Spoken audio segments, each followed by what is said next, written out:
Good afternoon. My name is Patrick Allen, and today is August the 17th, 2022.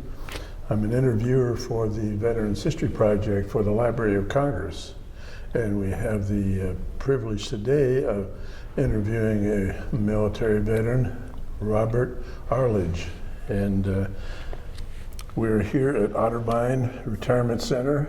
And Bob, you go by Bob or Robert? Yes, Bob. Yeah. Bob lives here with his wife at the Otterbein Retirement Center here in Warren County, just outside of Lebanon. And Bob, before we get into your military history, let's talk about your family and your background. Okay. When were you born? I was born June 24th, 1933 in Lancaster, Ohio, and I graduated from Lancaster High School. And then I went to Otterbein College. And we'll talk about that. Okay. What's your mom and dad's names? Well, my father's name was John. My mother's name was Hazel. She died at when I was about 9 years old. She was about 38, I think, when she passed Wow. away. Yeah. What caused her death? I'm sorry? What caused her death? She had cancer of her ovaries, I think it was. All right. Yeah. And how old was your father when he passed? He was 80. Yeah, he lived to be 80. Yeah. Okay. Did he remarry after your mom died? Not until he was about 55. He waited all that time, and I asked him why, and he said, well, I bring girls home. He said, you boys didn't like him. I said, well, you know, we were never going to like anyone to replace our mother, so that was a bad decision on his part. Yeah. So what was your mother's maiden name? It was Van Fossen. She was, that was a Dutch name, but they moved to Holland, so she grew up, and her family was actually German Dutch, and then they were Mennonites, and they came from Germany to Philadelphia. William Penn, he was so impressed with those farming people, he brought them over to help settle the Philadelphia area. Okay. Yeah, good. That was their background. Now, do you have brothers and sisters? I had a brother who passed away about 11 years ago. He was 3 years younger than me, yeah. John David Arledge. He was a hospital administrator at the Zanesville Hospital and the Logan Hospital. Those are two of the... Zanesville had a couple of hospitals. Do you remember which one he was? No, I don't. I don't remember which one it was, yeah. It was the Catholic hospital, I think. Okay. Yeah. I know where it is, but I myself forget the name of it. Yeah. So you were born where again? Lancaster. And how long did you live in Lancaster? Well, until I went away to college. Yeah. That was 18 years. Yeah. What school did you go to as a elementary school? I went to East Elementary School and then the Lancaster High School. When did you graduate from the high school? 1955, or 1951. While you were in high school, did you work any place? Yeah, my freshman year, I still had a paper route, and I would, as a matter of fact, I delivered papers down in the Main Street area, and I would go to General Sherman's museum. When it was cold day, the lady, the docent would invite me in and give me some cookies and hot milk or something. And she always would teach me something about Sherman. Okay. So whether I wanted it or not, I was forced to learn about William T. Sherman. I'm pretty much of a history buff of his now. Good, good. Yeah. What paper were you delivering, the Lancaster Gazette? Yeah, Lancaster Eagle Gazette, yeah. So what else did you do in school besides newspapers, if anything? Well, I was a track athlete, and what did you do in track? What events? Pole vaulter, and I ran hurdles, and that was the two things I did. There's two hurdle events: the high hurdles and the low hurdles. Which one did you? I did both of them actually. As short as I am, I still could run the highs. But okay. And also I was on a relay team with Gene Cole, who was an Olympic, he took second place in the Olympics. Okay. He was the national champion as 48 seconds flat in the 400? In the 400-yard dash. And so all we had to do is give him a decent chance that he could win for us. So that was a fun. As a matter of fact, one little history thing. Stuart Hawkins was one of the runners. He's a African American, and we went to Marietta Relays, and I think we stayed across the river in West Virginia. When we went in to get a hotel, the guy said Stuart couldn't stay there, so our coach said we'll find someplace else. But that was the first incident I'd ever seen where open, racial discrimination. Segregation, huh? Yeah, segregation. So did you go to another hotel? Yeah, we did. We got another place. Yeah. And did the whole team agree with that philosophy? Yeah, sure. Everybody yeah. got around? Yeah, we were kind of stunned. We were so stupid, we didn't know what was going on, I guess.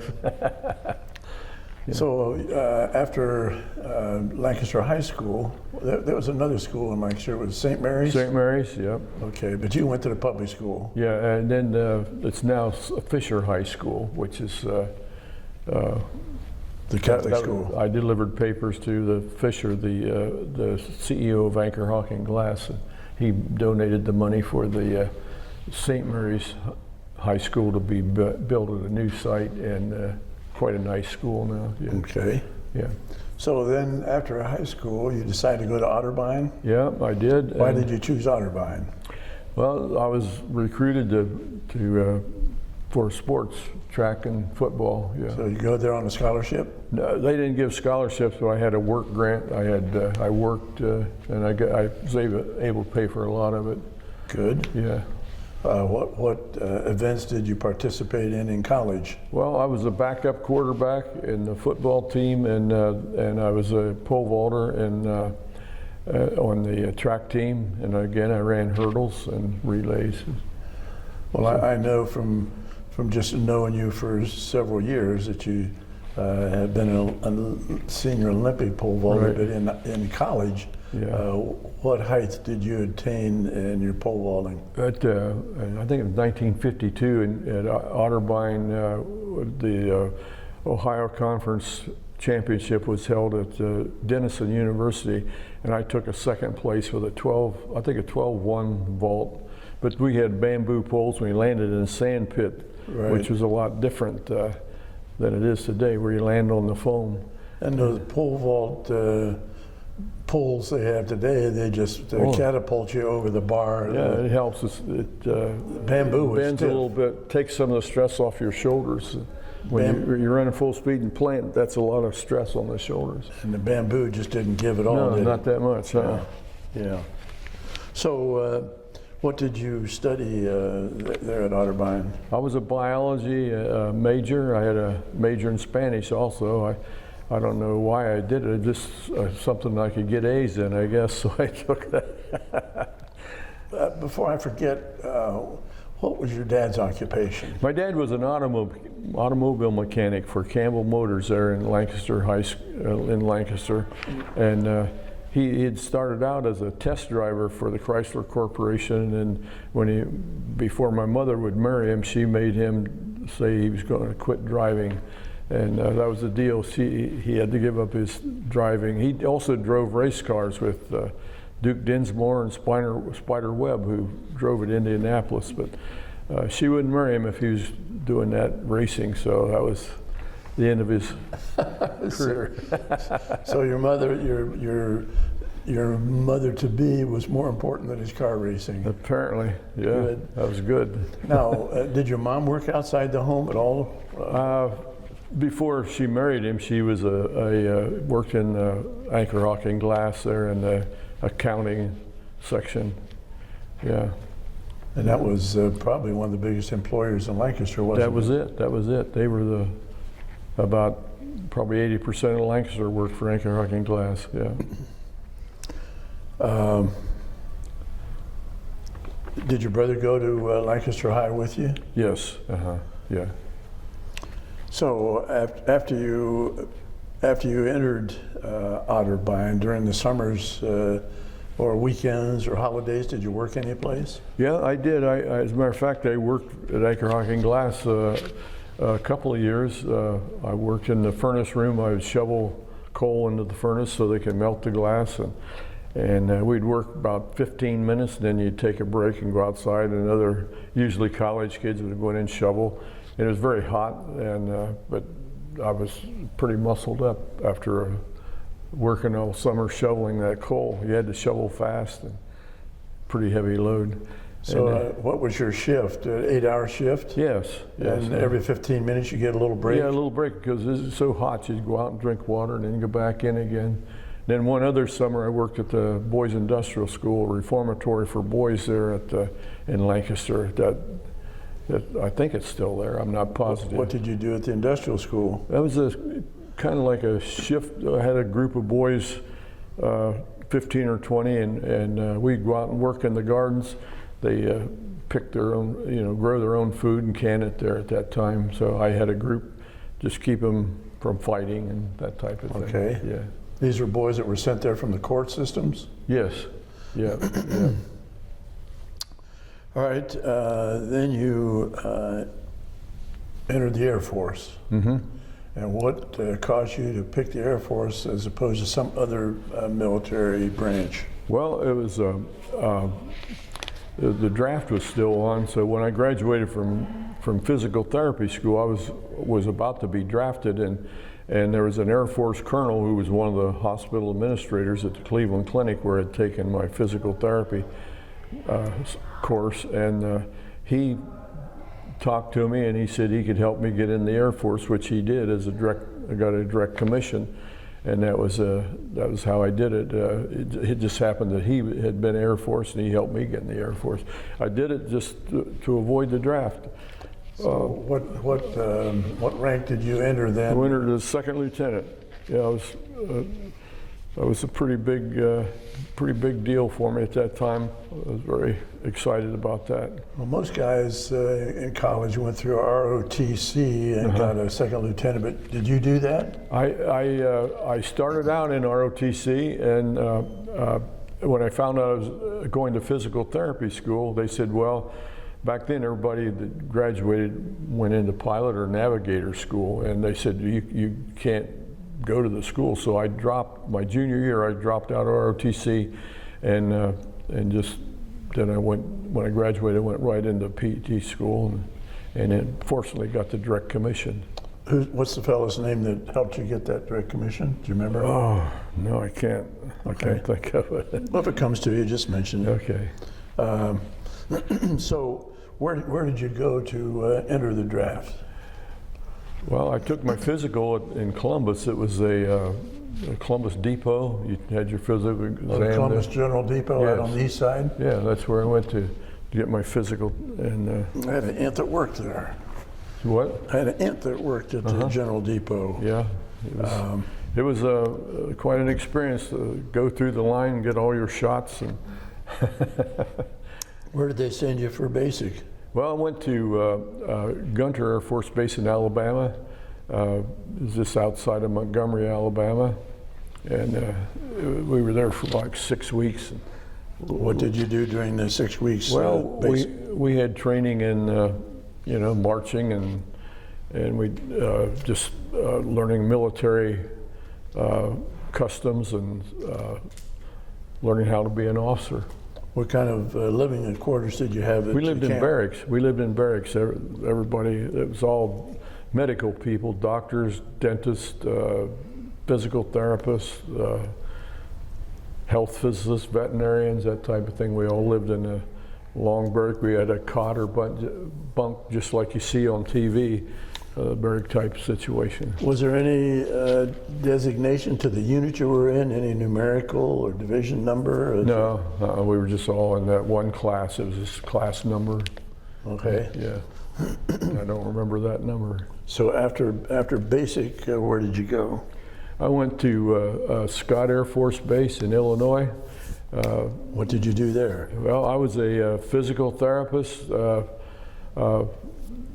I worked mostly on the TB ward. A lot of the Korean veterans brought back these Korean War wives, and a lot of them had TB, so I would work on the TB ward. You'd go in there and they'd kind of close the doors, and once you got on the ward, you didn't leave until the end of the day. But that was what I did at Scott.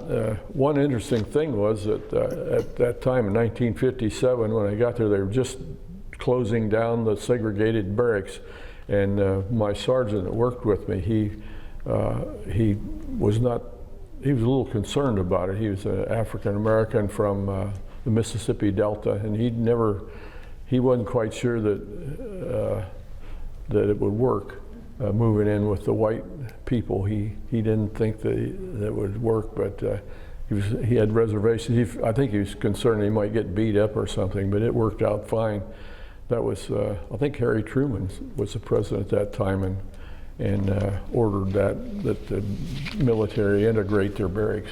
Yeah, about 1948, he had stopped the segregation in the military. Yeah, but they hadn't desegregated all the barracks yet. Scott still had segregated barracks at that time. So when you're treating these people, did you have to wear protective garments for yourself? Yeah, we wore gowns and things when we were working. Did you have to wear masks or anything? Yeah, sure. When we were working with the. Where did you live at Scott? Well, I was recently married, and for the first 6 months I lived in quarters with a group of F-86 fighter pilots. They had an apartment, and I just lived there. I had a bunk, really. But then I got married, and there was no base housing available, so my wife and I bought a house trailer and lived in that off the base. And finally we moved on the base. The place became available where we could move our trailer onto the base. When did you get married? In 1957, October 19th, I think it was. October 11th, you got on the form. Well, October 11th? Okay. And your wife's name? Is Vivian Gale Bunch was her maiden name, yeah. Spell her last name. B-U-N-C-H. Where was Gail from? She was from South Euclid, at Cleveland area. How'd you meet Gail? Well, I met her at college. We started dating. We went together 3 years in college, and really didn't date too many other women other than her in college. Then when you were down in Alabama, you still communicated with her? Yes, we still kept in touch. Well, when you were down in Alabama at Basic, did you have any time off where you could come home? No, but we had one weekend off, I think, and we all jumped in cars and drove down to Panama Beach. Okay. First time I'd ever seen the water. Oh, really? Yeah, okay. The ocean, yeah. The Gulf. So you got married and you got new living accommodations up at Scott. How long were you at Scott? I was there for 3 years, and then I decided to get out. I did a master's degree at Ohio State. When did you leave service? In 1960. And did you enter Ohio State right away? It was a year later before I went to Ohio State. So I've spent 1 year in Lancaster, and I worked for an orthopedic surgeon. And actually, I coached football at the General Sherman Junior High School while I was there. What did you do with the orthopedic surgeon? Well, he was just knees and just the routine orthopedic surgery stuff. I would just rehab for him after he did the surgery. Okay, so you were doing your physical therapy Yes, work. I did. Good, Yeah. good. Mm-hmm. So then, what made you decide to go back and enter the service again? Well, my wife, one day she said, do you ever miss the military? I said, yes, I do, quite a bit. And she said, I do too. And that was all I needed. I'd stayed in the reserves. I did my reserve training at Lockbourne Air Force Base there in Columbus. It's on the south side of Columbus. Right. And so within a short time, I was back in the service. 1964, I went back in. Where'd you go to sign back up? It was done mainly through the mail correspondence. Okay. Yeah, with the Surgeon General's office. Did you have to go through basic again? No. So tell us a little bit about what happened when you got back in. Where all did you go? Where's the first place you went? Okay, I went to Lackland Air Force Base in San Antonio, Texas, and by then we had 2 children, and my youngest daughter was born there. And I had an interesting tour there. I worked with the amputees from Vietnam amputees, and as I mentioned to you previously, Lyndon Johnson stopped by one time to give medals to some of the amputees, particularly this one young man who had lost arms and legs, and he stopped by to spend some time with him, and he was very nice. But as I said, when he left, he was pretty upset that they hadn't warned him about what he was going to see when he got in there. But that was one of the interesting things. But I worked almost exclusively with the amputees for 2 years there at Lackland Air Force Base. And one other interesting thing was Buzz Aldrin, the astronaut. He, just a few months before they were to launch, he was running and he twisted his knee and he tore a meniscus, and he had a meniscectomy to remove it. And I was his private therapist, and the doctor, Barry, was the astronaut's physician. He kept on me to push him so he could get, and we were pushing him too hard, and so I told him, I said, you better get a new therapist, because I said, we need to back off a little bit. So he listened to me, and he started to get better then. And when Buzz was inducted into the Hall of Fame, I went over and he remembered me. He was a pole vaulter at West Point, and I was a pole vaulter at Otterbein, so we had that to talk about in general. But that was sort of an interesting experience to be his private therapist and see all the pressures that were being put on him and me to get him into space. Get him. So he came very close not to make that mission. What kind of a guy was he? Intense, no nonsense. I don't think he had much fun. He was not a fun-loving guy. He was all business. Mm-hmm. Yeah. Was he a good patient? Yeah, he was too good. If I told him to do 15 repetitions, he would say, "Well, I'll do 40." He did. He was very aggressive in his rehab, and to the point where he was pushing himself too hard. Yeah. And pushing too far kind of slowed down his progress. Huh? Yeah. There's a point where exercise is good, but then too much can tear down. Well, let me go back to that quad amputee. Did you ever follow up with what happened to that young man? Yeah, he was. We were able to give him upper and lower extremity prosthetics and train him, and he got a job as a in the fire department at Minneapolis as a fire dispatcher. He was able to use his arms to do that. How long did it take you to train him to use those prosthetics? Oh, it was at least a year. Yeah, it took a while. How old was he? He was only like 21, I think. Young guy. And was he married? He was, and his wife was probably about 20, and she was unable to deal with it, and she came in and saw him and just left, and the next day I told him, I said, "I'm sorry about your wife," and he was relieved that, he said, I was trying to figure out a way to tell her to leave me, because I didn't want her to be saddled with me as a burden the rest of her life. And so I thought that was pretty interesting. He was actually relieved that she left, because it kept him from finding a way to drive her away. Mm-hmm. Yeah. So thank you for those little anecdotes. After Lackland, where did you go? From Lackland, I went to Elmendorf Air Force Base in Alaska. Where was that in Alaska? It was it's in Anchorage. Anchorage was like 30,000 people at that time, and now it's about 300,000. It had gravel streets, and now it's all blacktop. It's a different place now than it was then. So How long were you at Elmendorf? I was there for 3 years, and I was the chief physical therapist there. And again, the main thing I did there that stands out is we had a lot of frostbite, and I was able to implement a new technique that was recommended by Dr. Mills. It was where you rapid rewarm the frostbitten part, and then you don't dress it. You keep it open and clean it every day in the whirlpool and debride it, and it was revolutionary at that time, controversial actually, because they used to just bandage them up.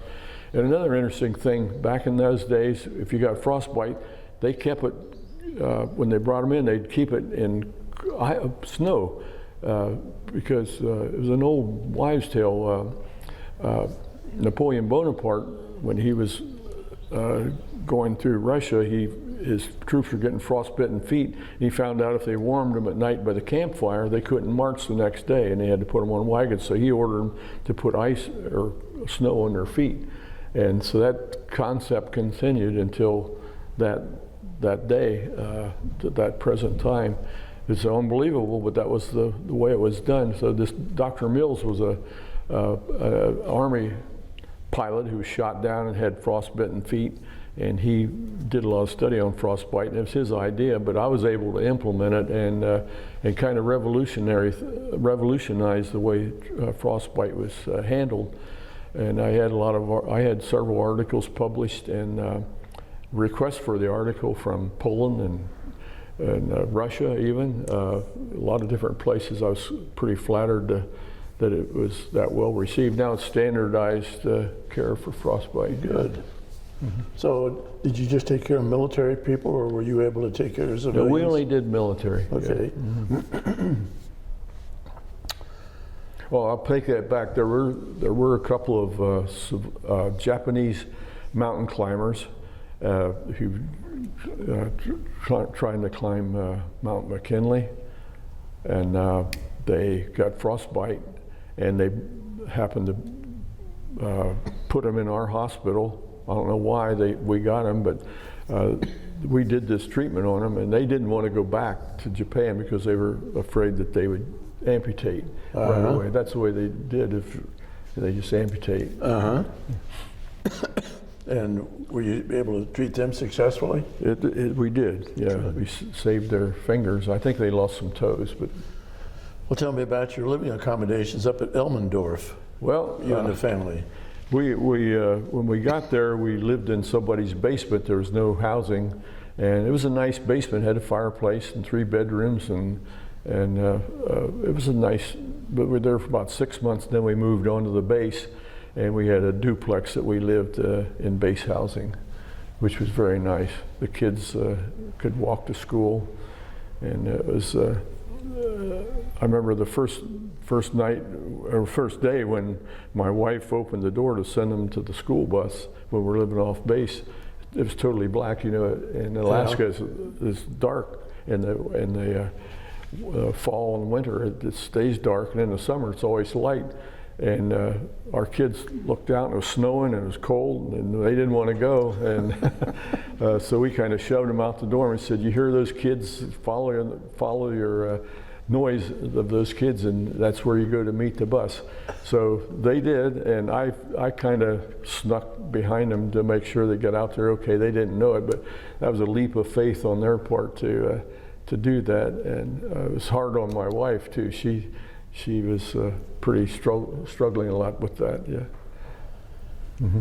Well, how was the weather? You've told us about the night and the snow, but did you have any mild or warm weather while you were up in Alaska? Well, one day in July, it was like 78 degrees, and the kids went out, and we had a hose, and they would run through the hose water, and that was it. That was summer day.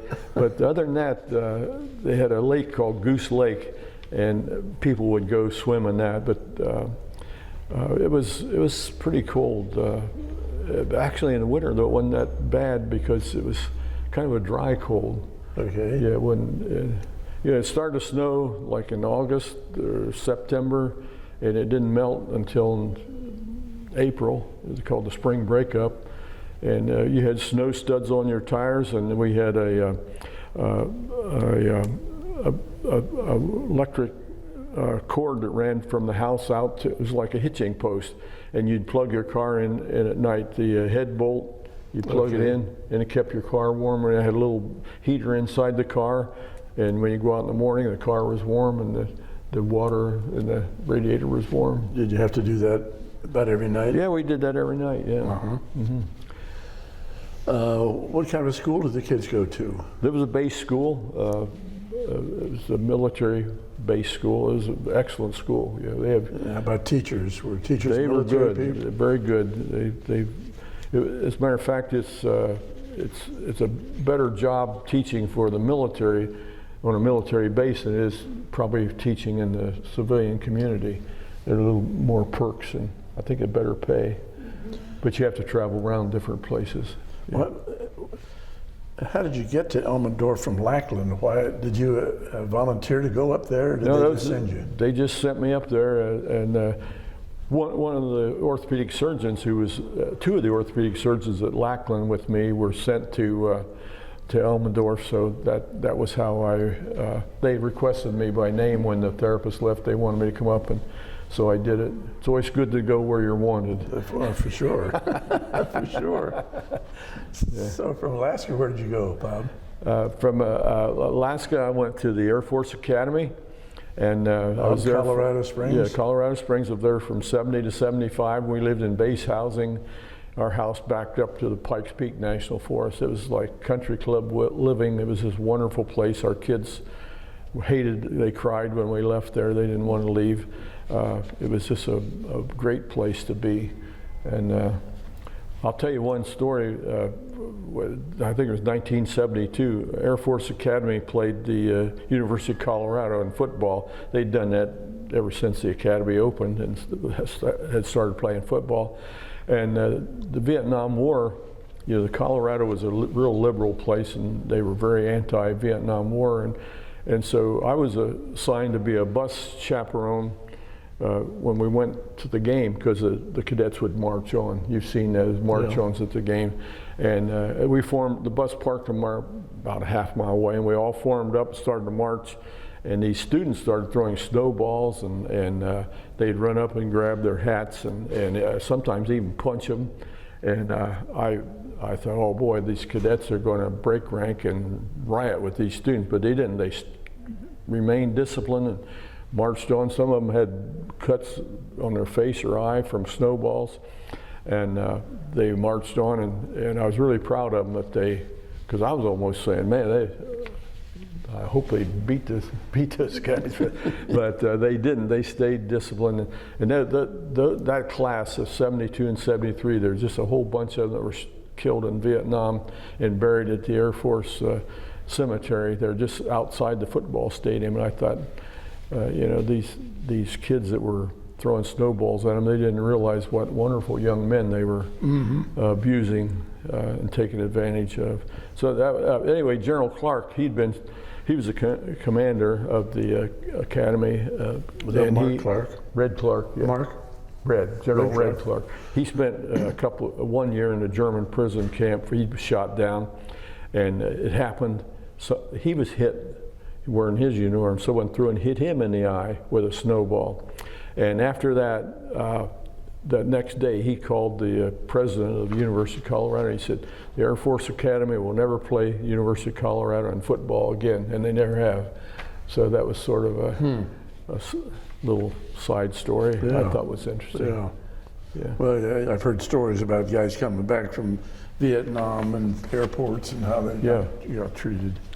Yeah, I had cases where I would be off base in my uniform and be insulted at that time. Yeah. In Colorado or in Alaska? Mainly in Colorado at that time. Yeah. So where did you work at the Air Force Base? Well, did they have a base hospital? I mean, we had a base hospital, and we also had the athletic training room, which Theoretically, I was in charge of, but they had an athletic trainer, Jim Conboy, who'd been there for a long time. So I was theoretically his supervisor, but I really didn't do a lot. The enlisted people were under my control because they were Air Force and he was civilian. What kind of patients were you treating there at the academy? Well, mostly orthopedic injuries. The cadets found just 100 different ways to break bones and injure themselves. Mm-hmm. As a matter of fact, I was also the trainer for the rugby club. They weren't. It was a club. They were entitled to the athletic training office. So I said, okay, I'll handle your training, your medical training stuff for you. And our rugby club went to UK, Royal Air Force Academy in Cranwell, and we played them, and mostly football players who weren't good enough to play football or just decided to quit were on the rugby team. And we beat the Cranwell, which was a surprise because, we were not that skilled at rugby. They were just rough, tough football guys. But the thing I'm getting to, Prince Charles at that time, he graduated from Cranwell and he came to the match. And I don't know if you know anything about rugby, but after the rugby match, they drink beer and sing songs, kind of raunchy songs. But they had a big copper kettle. They filled it with Guinness beer, and they poured 6 or 8 bottles of rose lime water in it. Then everybody had a mug, and they dip and drink and sing these songs. And Prince Charles. Both teams? Yeah, both teams. That's okay. Part of the afterwards. And Prince Charles was there, and he participated in that. But we were told not to really approach him unless he approached us, and you weren't to touch him or anything like that. And later, we had a big dinner together, the Cranwell and the Air Force Academy, and Prince Charles was there. So we used the Queen's service. He sat at a table all by himself. But when I left, I guess it's a tradition, they cut the buttons off your uniform. When we got back, no one had any buttons. Oh, really? So it was a funny thing, but so I was up close and personal with Prince Charles. Yeah, you met some famous people, man. Okay, you're in Colorado at the Air Force Academy for about 5 years. 5 years. And then where are we going? And then I went to Andrews Air Force Base in Maryland. Now, you liked Colorado so much. How did you get to Maryland? Well, I was requested to go there. I tried to get out of it, but I couldn't. I was the assistant to the associate chief of the Biomedical Sciences Corps there, and so it was just there 2 years. Our kids were bused. Like my daughter spent 50 minutes one way of being bused downtown D.C. to school, and that was awful. And they would bus the kids from downtown D.C. to the base school. And so it was, that was crazy. It was. That's the way it was back then. But the one interesting thing was the 2 years I was there, they were the Afghan freedom fighters, we called them then, before they became our enemy. They were fighting the Soviets in Afghanistan, and we weren't supposed to be involved, so our air evacs would fly them in to Andrews, and they had a bus that would take them to the air evac wing of the hospital, and the windows were all closed. So, but we weren't allowed to say who they were or anything. It was a secret thing because we weren't supposed to be involved in this war in any way. But we would treat these people. Usually they come in with burns, so we'd put them in our big Hubbard tank, a tank filled with water, and their clothes would be stuck to them. We'd have to peel them off, and then once we got them ready, cleaned up a little bit, they'd send them to Canada. But the public didn't know that we were seeing these Vietnam freedom fighters, and then send them off. We weren't supposed to be doing it, but we were, and that was sort of an interesting thing because I'd go at night. Usually do this at night after work. People were gone. But I know there's this one woman who had burns. Apparently the Soviets, they were pretty cruel. I don't know, get information or what, but they would put these people in these ovens. They had these big clay ovens, and they put this woman in an oven and burned her, and her clothes were burned and stuck to her, and we were going to soak her clothes off, and the men came in and said, no, they wouldn't allow. So we said, we'll get women to come in and do it. No, they didn't want it, and they refused to let that woman be treated, and she died. That's how stupid they were. That's how backward they were about women being exposed, taking their clothes off in front of somebody. Ouch. So that was a kind of a sad story. And she was an Afghan woman, yeah.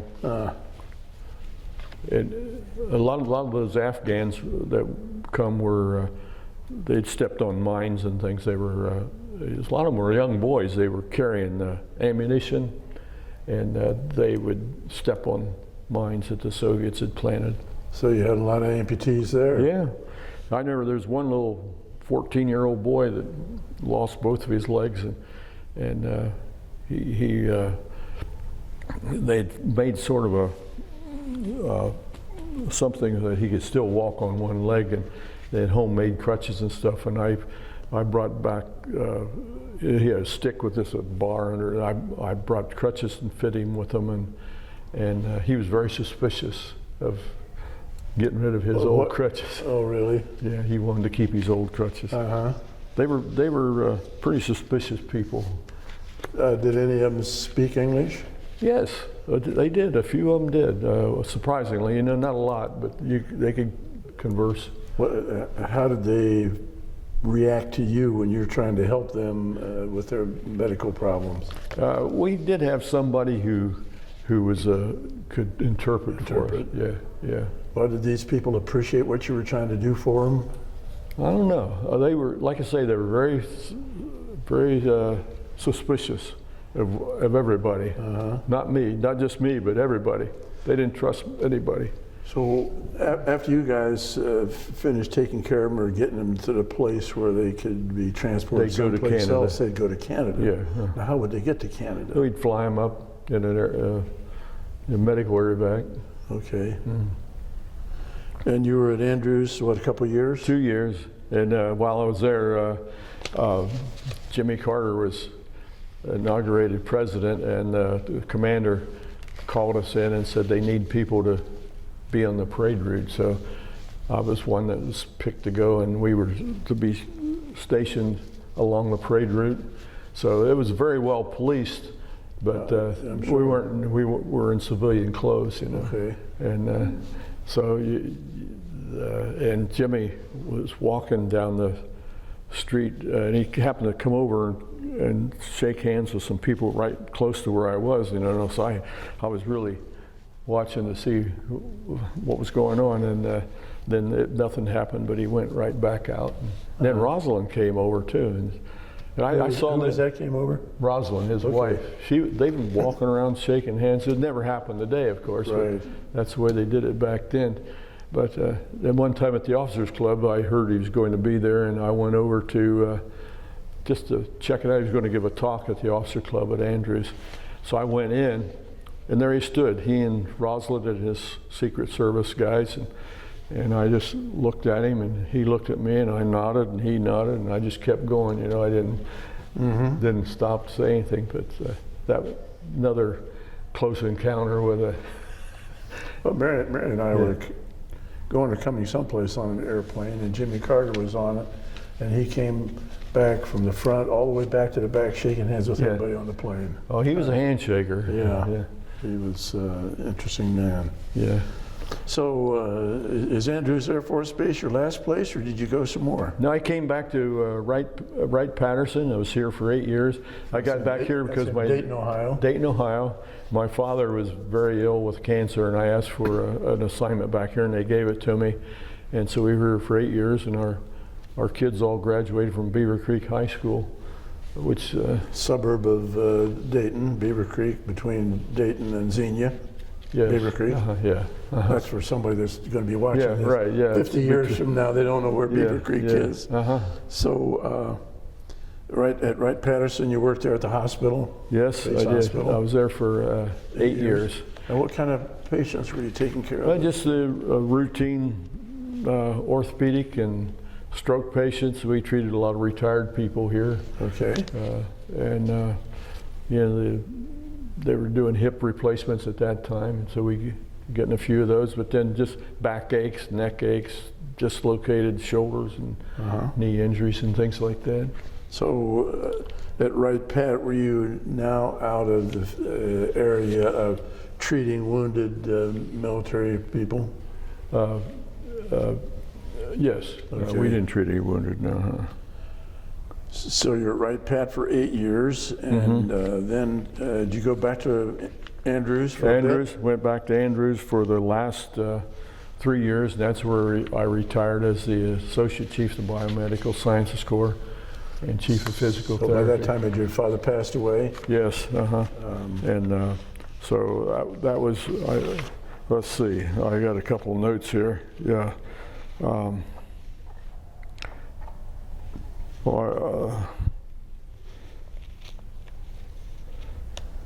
I made a couple of movies on healthy back while I was there. Back injuries were kind of a problem for flight line personnel and pilots, and I made a movie while I was there. But that's when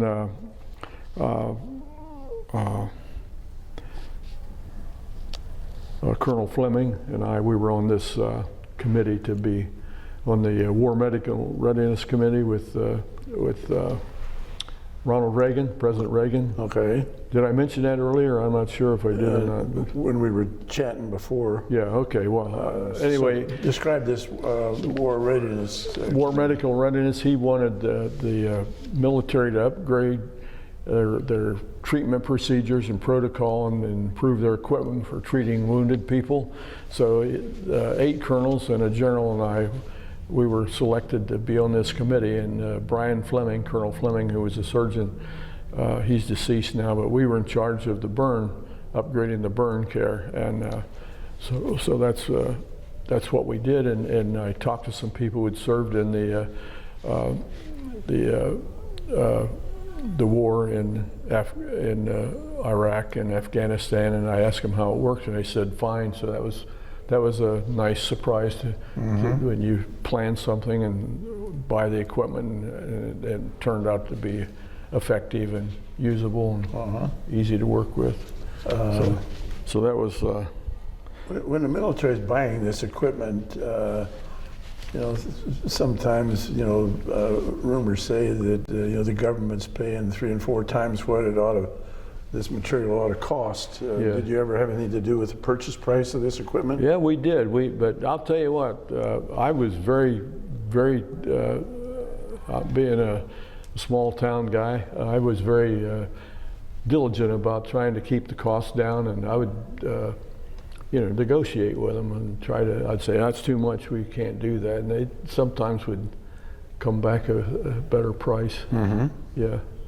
So I think it's true. There have been instances where, they talk about $20,000 toilet seats on an airplane or something. But that was not the case with our committee, I'll tell you. We tried to be as frugal as we could in purchasing the equipment. Well, you've been in Illinois, you've been in Texas, you've been in Alaska, you've been in Colorado, Maryland, Ohio. During this period of time that you're working with all this physical therapy stuff, did you and the family have any times to go on vacations and take other trips? Yeah, we did. We in Alaska, we had a little trailer, and we'd go out and stop someplace and spend a weekend, and we'd catch salmon, and our kids recall that. They still recall our little camping trips we go on. But one other story that I might tell about Alaska was we had I would go TDY to Keflavik, Iceland, and Thule, Greenland, and Sandestrom in Greenland, and that I would fly up there with an orthopedic surgeon. We'd spend a couple of weeks at each of those bases, and that was an interesting experience.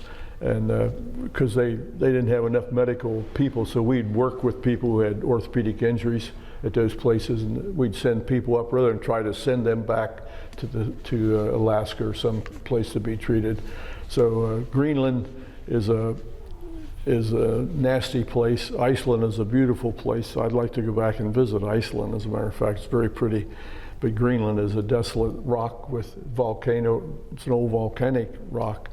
And when you fly in to Thule, you drop down and land, and they come out with a wheelbarrow full of Tuborg beer with snow, and you drink a beer. It's a dangerous place to land. And every time we'd land, we'd skid or slide. It was a scary landing. Well, did the military have a hospital up there? Or? Yes, we had a little dispensary. Yeah, dispensary. Now you used the letters TDY. What did those Temporary mean? duty. You'd go there. You'd spend time there. Rather than be assigned there, you just spend, like I'd go there for 6 weeks or a month. And we had this another while in Alaska. I'd go to King Salmon Air Force Station, which is really up north, not too far from Russia. And we had some really sophisticated listening equipment there and some fighter jets. And one time, this Russian trawler pulled up in front of King Salmon River, and they were catching all the salmon before they could go up to spawn. And our Coast Guard was there yelling on the bullhorn to leave, and they wouldn't pay attention to them. So once these Inuit Indians came down the river with their aluminum boats and their rifles, they pulled up, and I didn't see it, but Smokey Stover, the orthopedic surgeon I was with, he said the Indians started shooting. This is a big fishing boat. They do fish, catch, can, and everything on it. And he said he saw a Russian fall off the side. I didn't, but they left. So the Indians took care of business. You don't mess with the Indians' fishing rights. And that's all they have up there, isn't it? Yeah. When I came back, I asked my wife. I said, "Oh, what the news report about that instance of the Indians shooting at that Russian fishing boat?" She said, "Nothing. It was never reported. The Russians never reported it." But I thought that was so. That was the closest I came to gunfire in the military. Well, when you were up there in Alaska, was there always some worries about being so close to Russia? Not really. No, I don't think so. We knew we were close, and there would be intercepts. They would scramble the F-86s and go up. There'd be some Russians they just come out and test to see if we'd check them out. Yeah, but make sure we were on our toes. Yeah. So then you go back to you go from Wright-Pat to Andrews, and you were there until you retired. Yes. You retired in 1988. Right.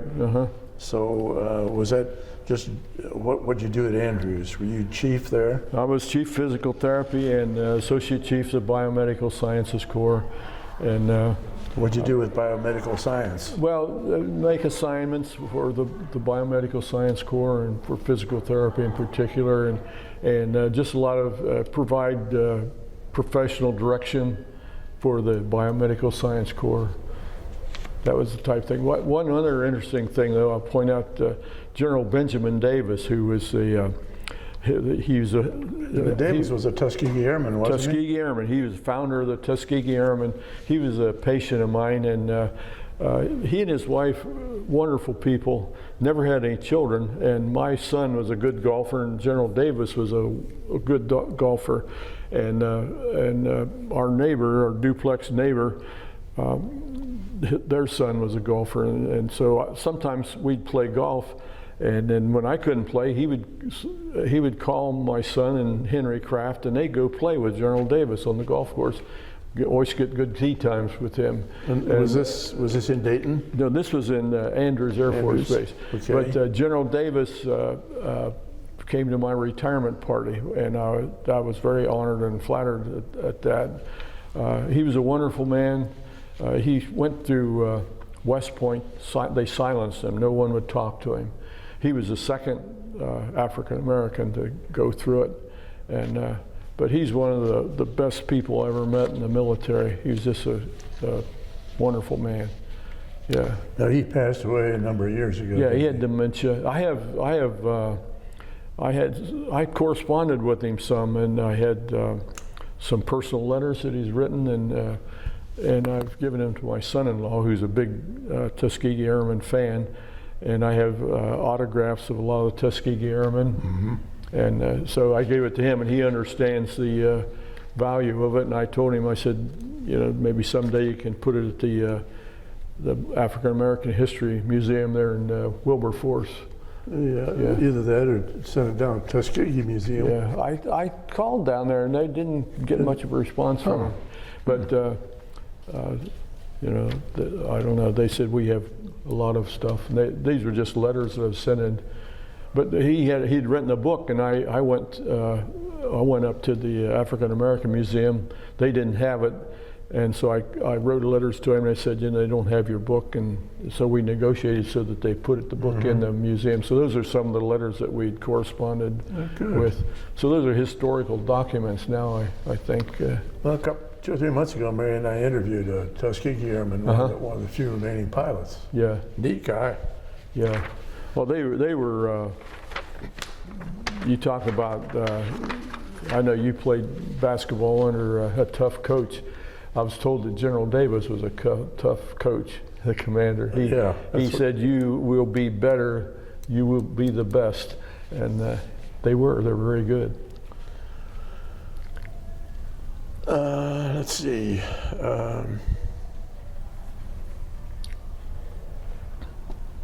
After you retired, what kind of things have you done? Have you done volunteer work, or have you done any part-time work, or what have you done? Yeah, I worked for up until I was age 85 as a physical therapist, just part-time.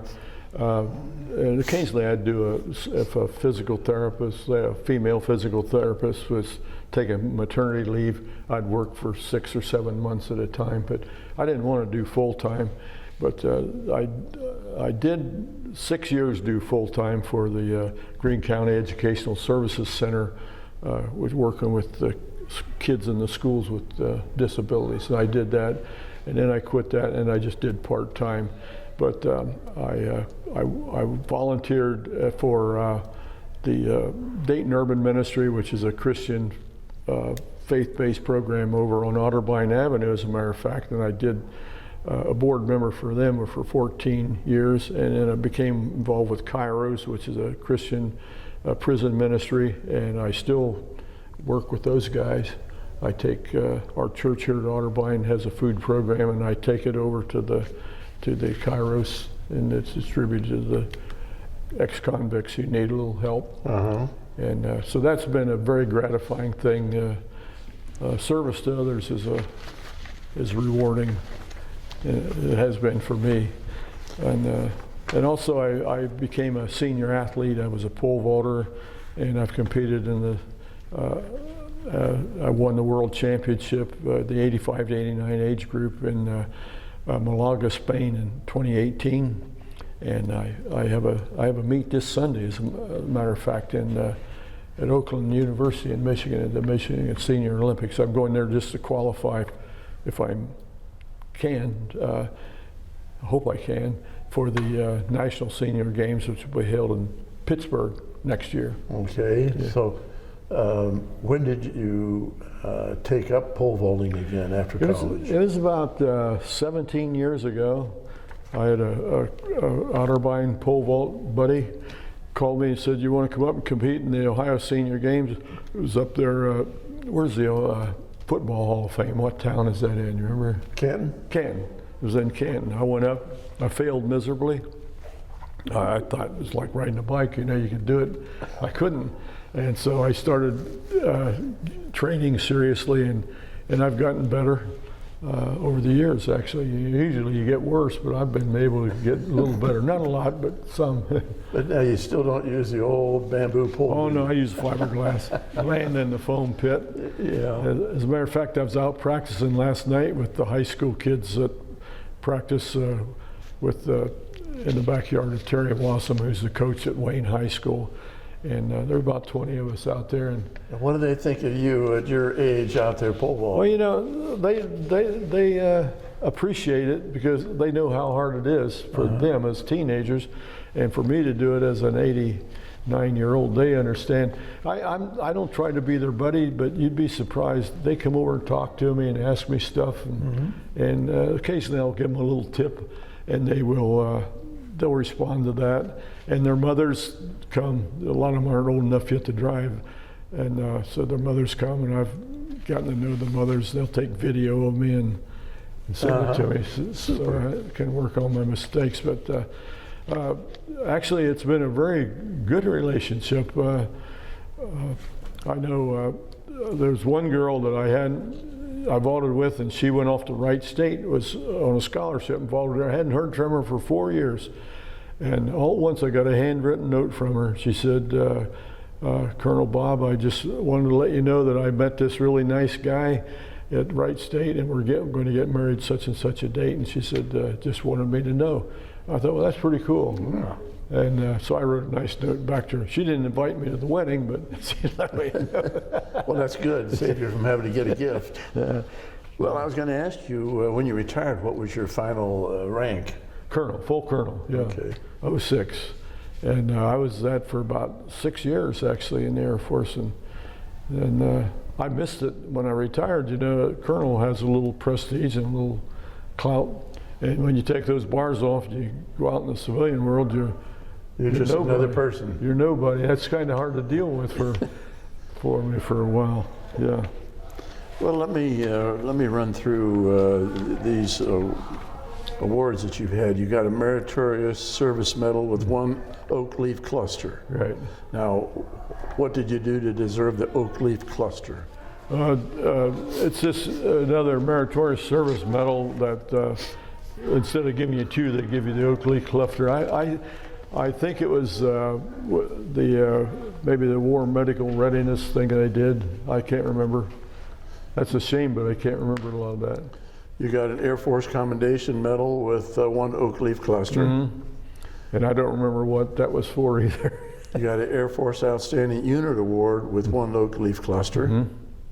You got a National Defense Service Medal. You got an Air Force Overseas Long Tour Ribbon. That was Alaska was a overseas assignment at that time. Okay. And Air Force Longevity Service Award ribbon and 1 silver oak leaf cluster. Yeah. And the last one you have listed here is an Air Force Training ribbon. Yes.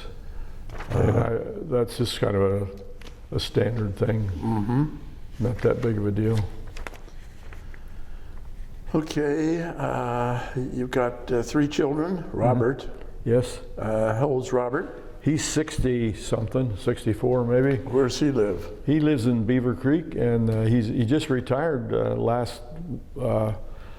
the first of this month. He was a school treasurer, and my wife talked to him this morning. He was going to ride his bicycle from Beaver Creek to Urbana and back. Okay. So he's trying to stay healthy. I'm trying to get him into the Senior Olympics. I hope he'll follow my path on that. So what school system was he in? He was the Greene County Educational Services Center up in Yellow Springs. That's all the Greene County schools that have special education. It's really a big operation. There's a lot of schools in Greene County, and they provided the physical therapy, occupational therapy, social service, social work, and that type of thing for the schools. And then in Yellow Springs, they had a school there in his office, which had like 6 or 8 classrooms with kids who couldn't behave in school, couldn't adjust to school, and they had special classes for them. Now, does he go by Robert or Bob? Chip. Chip? Yeah, he was Chip off the old block. Right. Yeah. So does Chip have kids? He has 3. He has 2 boys. Jonathan, who's a mechanical engineer up in Sandusky, Ohio, and Brad, who was a graduate from Wittenberg. He was a runner at Wittenberg, and he's now cross-country coach for Beaver Creek Junior High School, and he works at a sports store. I don't even know the name of it. It's over in Beaver Creek. What's his wife's name? His wife is Liz, and she's from Cleveland, and they met at Miami University of Ohio. So that's there. Does she work outside the home? She's a paralegal, but she did, but she doesn't anymore. Okay. You have a daughter, Jennifer. Yeah, she and her husband are have a graphics design business in Dallas, Texas, and they've been very successful at that. She's a little cowgirl. She has raised horses and sold them. They have like 6 acres, I think. And so she sells horses, raises them. What's her married name? What's her last name? Horn, Jennifer Horn. And her husband grew up in Yellow Springs, and so when they come back, it's been nice to visit her, both parents. It's one trip. Mm-hmm. Yeah. Mm-hmm. She had 2 girls, Alyssa, who's a set designer for in New York City. You know, the Sex and the City. She's a set design for that program and other programs too. She's done well. I told her, I said, you never make it. She proved me wrong. She's doing real well. Absolutely. Yeah. Does she have any other children? Taylor, who was Baylor University grad, pre-med, and didn't like the pre-med experience. She's an outdoor girl, and so now she works for the state of Colorado, and she does. She's on the Colorado River right now doing research with checking plant life and fish. Okay. Yeah. Pardon? Water. Yeah, she likes it. And she lives in Grand Junction, Colorado. So. Now, since I'm not talking to her, I can ask you what her age is. Oh, my daughter? Yeah. It's 60. Okay. Yeah. And 61 maybe. I don't know. You have another daughter, Kara? Kara, yeah. She was she went from 6th grade all through Beaver Creek High School, and she was an All-American soccer player and recruited by the University of Dayton. Is in the University of Dayton Hall of Fame, and she married she went in the Marines, and she married a Marine Harrier fighter pilot, and they have 2 boys, and one of them's Anthony is a fireman or EMT for the Louisville or Lexington Fire Department, and Corey is a golf pro at here in Dayton at the big golf course there. I can't think of the name of it. Moran or Moran, yeah. And neither of them are married. None of my grandsons are married. My granddaughters are not married. So what's Kara's last name? Weckerling, Kara Weckerling, yeah. Spell that for us. Weckerling. But Kara was inducted into the University of Dayton Hall of Fame, and I forget what year it was now, but she was on a float with the Marines in the Pacific Ocean, so she couldn't come. So they had me go and accept the award for her down on the floor at the University of Dayton Arena. That was an honor for me to do that. Sure. Yeah. And Kara spells her name C-A-R-A? Yes. Okay. Yeah. So they live in Sandestin Beach in Florida, which is a nice place. Yeah. I've heard nice things about that. Yeah. As a matter of fact, the last time we visited, I was in the grocery store with a checkout line, and I bumped this guy, and I looked at him, and he looked at me, and I looked at him again, and he said, "It's me." It was Emerald, the guy on TV, the chef, Emerald chef. Emerald Lagasse. Yeah, Emerald, yeah. So I gave him a thumbs up. I didn't talk with him. Those people don't want to be bothered. Yeah. So, with all the work you've done with physical therapy and all you've achieved, what kind of professional certifications were you? Certified physical therapist? Yes, I was a certified and a licensed physical therapist, and then I have a master's degree from Ohio State in pediatric rehabilitation. And then I have a degree from the Air War College. What did that amount to? That was a tough degree. It was a master's degree equivalent. It is a master's degree. And I did that while I was stationed at Andrews in D.C. And we'd have people from the CIA and FBI and all these different agencies come give us lectures and classes. And I remember one interesting thing. We have time.